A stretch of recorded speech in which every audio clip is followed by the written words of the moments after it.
العلماء، علماء و عوام میں حائل خلیج دور کرنے کی ایک منفرد کاوش۔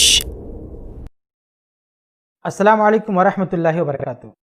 میں نے ایک ویڈیو میں کہا تھا کہ مساجد کسی کی ذاتی ملکیت نہیں ہے۔ اس پر ایک بھائی نے سوال اٹھایا ہے کہ کیوں؟ آخر مساجد کسی کی ذاتی ملکیت کیوں نہیں ہو سکتی؟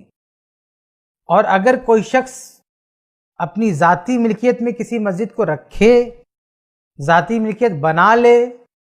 تو اس میں کیا حرج ہے؟ اس میں کیا دشواری ہے؟ لوگ تو نماز پڑھ رہے ہیں، آ رہے ہیں، جا رہے ہیں، تو اس کی ملکیت میں ہونے سے کیا مسئلہ ہوگا اور کیا خرابی ہوگی؟ تو دیکھیے، بات یہ ہے کہ قرآن اور صحیح حدیث کی روشنی میں اس بات کی گنجائش نہیں ہے کہ ایک آدمی مسجد بنائے اور اس کے بعد اسے اپنی ذاتی ملکیت میں رکھے، کیونکہ قرآن میں اللہ تعالیٰ نے سورہ جن آیت 18 میں کہا ہے کہ وَأَنَّ الْمَسَاجِدَ لِلَّهِ، کہ مسجدیں اللہ کی ہوتی ہیں۔ اور ایسے ہی صحیح مسلم کی حدیث نمبر 533، راوی حدیث سیدنا عثمان بن عفان رضی اللہ عنہ کہتے ہیں کہ اللہ کے نبی صلی اللہ علیہ وسلم نے فرمایا، من بنا مسجدا للہ، کہ جس نے اللہ کے لیے مسجد بنائی۔ تو دیکھیے، قرآن میں بھی موجود ہے کہ مسجد اللہ کے لیے ہوتی ہے، حدیث میں بھی ہے کہ مسجد اللہ کے لیے ہوتی ہے۔ اس آیت اور اس حدیث اور اس جیسے دلائل کو سامنے رکھتے ہوئے اہل علم کا اس بات پر اتفاق ہے کہ اگر کوئی شخص مسجد بنا رہا ہے تو اس کے لیے ضروری ہے کہ وہ زمین وقف کر دے، اسے اپنی ملکیت میں باقی رکھتے ہوئے مسجد نہیں بنا سکتا ہے۔ اور مزید تسلی کے لیے میں آپ کے سامنے یہ بھی واضح کر دوں کہ اسلام سوال جواب کے نام سے جو مشہور ویب سائٹ ہے، اس میں بھی ایک سوال ہے جس کے آخر میں تفصیل آپ جا کے پڑھ لیں وہاں پہ، لیکن آخر میں جو خلاصہ بتایا گیا وہ میں آپ کو سناتا ہوں۔ اس سوال جواب کا جو عنوان ہے وہ یہ ہے کہ متی یصبح المکان مسجدا، کہ کوئی جگہ مسجد کب بن سکتی ہے؟ تو اس کی جو شرطیں انہوں نے بتائی ہے اس کا خلاصہ 3 نکات میں کیا ہے، دیکھیں وہ کیا ہے۔ پہلا، نمبر 1 کہتے ہیں ما کان موقوفا وخرج عن ملک واضعہ، کہ مسجد کے لیے جو مکان ہو وہ وقف کیا ہوا ہو اور جس نے اس کو بنایا ہے اس کی ملکیت سے نکل گیا ہو۔ یعنی پہلی شرط کیا بتا رہے ہیں مسجد کی، کہ وہ کسی کی ذاتی ملکیت نہیں ہو سکتی۔ اگر کسی نے بنایا ہے، اپنی زمین پر بنایا، اپنے پیسوں سے بنایا، تو بھی بنانے والے کی ملکیت ختم ہو جائے گی اگر اس سے مسجد ڈکلیئر کیا جائے گا تو وقف کا مانا جائے گا، وقف ہوگا، کسی کی ذاتی ملکیت مسجد نہیں ہو سکتی۔ دوسرا انہوں نے لکھا کہ مسجد کی دوسری شرط کیا ہے، وَأُذِنَ فِيهِ بِالصَّلَاةِ إِذْنًا عَامًا، کہ اس میں نماز پڑھنے کی عام اجازت ہو، کوئی بھی آ کے نماز پڑھے۔ آپ ایسا نہیں بول سکتے ایک مسجد ہم نے بنائی ہے اور صرف چند لوگ ہی آ سکتے ہیں، فلاں لوگ نہیں آ سکتے، کوئی بھی آ کے نماز پڑھ سکتا ہے۔ اَيْ لَمْ يُمْنَعْ أَحَدٌ أَرَادَ الصَّلَاةَ فِيهِ، یعنی اس میں کوئی بھی نماز پڑھنے کا ارادہ کرے اسے منع نہیں کیا جائے گا۔ آگے نمبر 3، یعنی کسی مکان کی مسجد ہونے کے لیے تیسری شرط کیا ہے، وَأُعِدَّ لِإِقَامَةِ الصَّلَوَاتِ الْخَمْسِ عَلَى الدَّوَامِ، یعنی اس میں 5 وقت کی نماز پڑھنے کے لیے ہمیشہ کے لیے بندوبست کر دیا جائے۔ یہ نہیں کہ 2 سال کے لیے میں یہ جگہ دیتا ہوں، مسجد بناتا ہوں، بعد میں لے لوں گا، نہیں۔ تو یہ مسجد کے شرائط ہیں کہ کسی جگہ کو مسجد بنانے کے لیے آپ اگر اپنی زمین دے رہے ہیں یا خود اپنے پیسے سے مسجد بنا رہے ہیں تو بھی آپ اسے اپنی ملکیت نہیں بنا سکتے، وہ آپ کی ذاتی ملکیت نہیں ہوگی، اس کا وقف ہونا ضروری ہے۔ اور یہ بات یاد رکھیں کہ اگر یہ مان لیا جائے کہ مسجد کسی کی ذاتی ملکیت ہوتی ہے، اگر یہ مان لیا جائے کہ مسجد کسی کی ذاتی ملکیت ہوتی ہے، تو اس کا نتیجہ آپ کو معلوم ہے؟ اس کا نتیجہ یہ ہے کہ اگر وہ مالک مر گیا تو اس کی موت کے بعد یہ مسجد اس کے ترکہ میں شامل ہوگی اور اس کے وارثین میں تقسیم کی جائے گی، اور کوئی شخص کھڑا ہو کے روک نہیں سکتا اگر کوئی یہ سمجھتا ہے کہ مسجد بھی کسی کی ذاتی ملکیت ہو سکتی ہے، کسی کی پرسنل پراپرٹی ہو سکتی ہے، تو جو شخص یہ سمجھتا ہے کہ اس کی ملکیت مسجد ہونے دو، اس سے کیا فرق پڑتا ہے، تو اس کے مرنے کے بعد اس مسجد کو اس کے وارثین میں بانٹنا پڑے گا، کیونکہ اسلامی نظام وراثت کا یہ قانون ہے کہ ایک آدمی جو کچھ چھوڑ کے مرے گا، اس کی ملکیت میں جو کچھ مال ہوگا اس کی موت کے بعد اس کے وارثین میں تقسیم ہوگا، کوئی روک نہیں سکتا، کوئی نہیں روک سکتا۔ تو اگر کسی نے اپنی ملکیت سمجھ کے رکھی ہے مسجد، اس کو وقف نہیں کیا ہے، اپنی ملکیت بنا کے رکھا ہے، اور آپ کہتے ہیں کہ اسی کی ملکیت ہے، تو مرنے کے بعد بانٹو، اس کے بچوں کو دو، اس کی موت کے بعد اس میں نماز نہیں ہونی چاہیے، اس کے بچوں کا ہونا چاہیے۔ یہ بھی ایک مسئلہ کھڑا ہوگا، کسی کی ذاتی ملکیت ہے تو ذاتی ملکیت اس کی موت کے بعد اس کے بچوں میں تقسیم ہونی چاہیے۔ تو خلاصہ یہ ہے کہ اگر کسی نے اپنی زمین پر مسجد بنائی ہے یا صرف اپنے پیسوں سے مسجد بنایا ہے، تو بھی وہ اسے اپنی ملکیت میں نہیں لے سکتا، اس کو یہ چیزیں وقف کرنی پڑیں گی۔ اچھا، یہ باتیں تو اس اعتبار سے ہو رہی تھی کہ اگر کوئی شخص اپنی زمین پر اپنے پیسوں سے مسجد بنائے تو وہ اس کا مالک نہیں ہو سکتا۔ لیکن آج جو صورتحال ہے خاص طور سے ہندوستان میں، تو یہاں بہت کم ایسا ہے کہ کوئی مسجد بنی ہے صرف ایک شخص کے دیے گئے زمین پر اور اس کے خرچے پر، ایسا بہت کم ہے۔ اکثر صورتحال کیا ہے کہ مسجد کے لیے جو زمین خریدی گئی،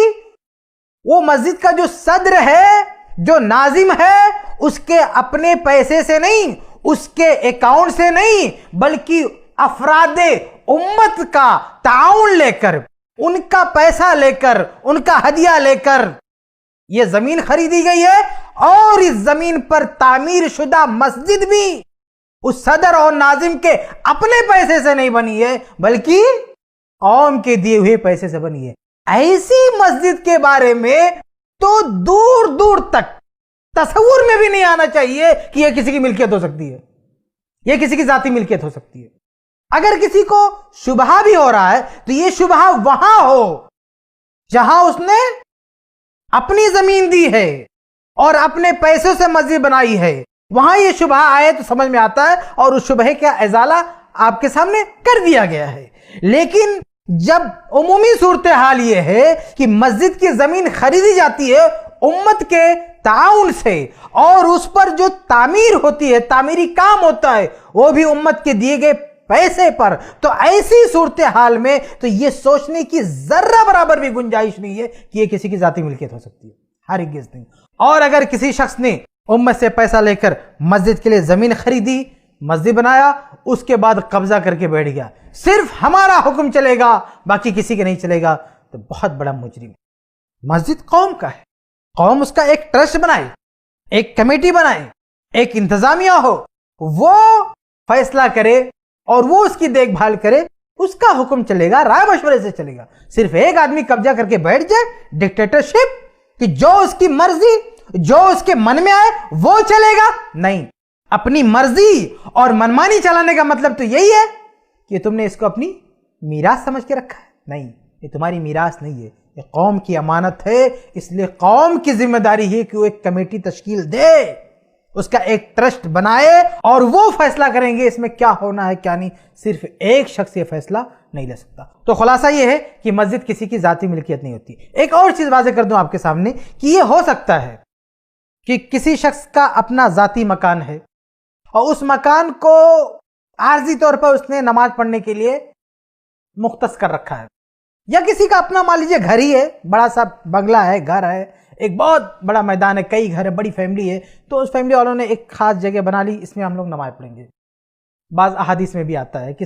بعض صحابہ کرام نے گھر بنایا تو ایک ایریا خاص کر لیا، اس کو مصلی کہا جاتا ہے، اس کو بھی مسجد نہیں کہا جائے گا، بلکہ آدمی مر جائے گا تو وہ چیز بھی اس کے میراث میں شامل ہوگی اور اس کو بانٹا جائے گا، تقسیم کیا جائے گا۔ تو ایسی کچھ جگہیں ہوتی ہیں جس کو ہم کہہ سکتے ہیں کہ اس کی ذاتی ملکیت ہے، کہ اگر کوئی بڑا خاندان ہو، اس نے ایک ایریا خاص کر لیا، وقف نہیں کیا، مسجد ڈکلیئر نہیں کیا، بس یہ ہے کہ ہم یہاں پہ نماز پڑھتے ہیں کچھ دن کے لیے عارضی طور پر، یا کسی بلڈنگ میں یا کہیں پہ بھی کچھ لوگوں نے ایک ایریا خاص کر لیا کہ ہم یہاں پہ کچھ دیر کے لیے نماز پڑھتے ہیں، لیکن اسے مسجد ڈکلیئر نہیں کیا، اسے وقف نہیں کیا، صرف نماز کے لیے خاص کیا، وہ بھی عارضی طور پر، تو اس کو مصلی کہیں گے، مسجد نہیں۔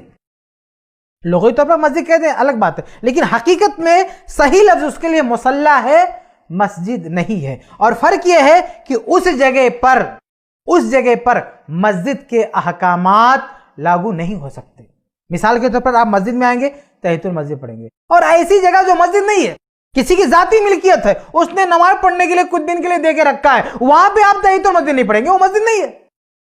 اور وہاں پہ نماز کا، مساجد کا اور مسجد میں آنے کا جو بھی ثواب کا معاملہ ہے، وہاں پہ کچھ نہیں ملے گا آپ کو، وہاں پہ زیادہ سے زیادہ بس یہ کہ مجبوری میں آپ کی نماز ہو گئی۔ لیکن مسجد کی جو برکت ہے، مسجد کے جو آداب ہیں، مسجد کے جو تقاضے ہیں، یہ سارے معاملات وہاں نہیں پائے جا سکتے ہیں۔ وہ ایک عارضی چیز ہوتی ہے، کچھ وقت کے لیے ہوتی ہے، کسی اور کی پراپرٹی ہوتی ہے، اس کا حکم مسجد کا نہیں ہے، اس سے زیادہ مصلی کہہ سکتے ہیں۔ اور اس مصلی میں بھی نماز پڑھنے کی گنجائش عارضی ہوگی، وقتی ہوگی، جب تک کہ بندوبست نہیں ہو جاتا ایک باقاعدہ مسجد بنانے کا۔ اور اگر کہیں پر، ان دونوں کا فرق بتا رہا ہوں، مسجد اور مصلی کا فرق، اگر کسی ایریے میں کسی شخص نے اپنی ایک خاص جگہ کو مصلی کے طور پہ دے کے رکھا ہے، یہاں پہ آپ نماز پڑھیں، اسی ایریے میں مسجد موجود ہے،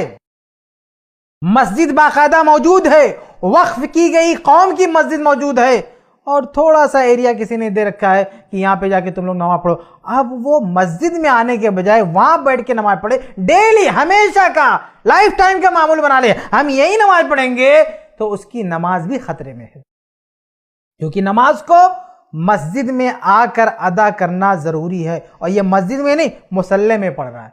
وہ ایسی جگہ جا کے نماز پڑھا جو مسجد ہے ہی نہیں، اس لیے اس کی نماز بھی خطرے میں ہے۔ تو یہ فرق سمجھے مصلی کا اور مسجد کا۔ تو مسجد کسی کی ذاتی ملکیت نہیں ہو سکتی، مصلی ہو سکتا ہے، مصلی ہو سکتا ہے کسی کی ذاتی ملکیت ہو، لیکن اسے مسجد نہیں کہہ سکتے، اور مسجد کے جو احکامات ہیں وہ اس پر نافذ نہیں کر سکتے۔ تو یہ چند وضاحتیں تھی اس مسئلے کے تعلق سے کہ مسجد کسی کی ذاتی ملکیت ہو سکتی کہ نہیں۔ اللہ تعالی ہم سب کو کتاب و سنت کی روشنی میں زندگی گزارنے کی توفیق دے، آمین۔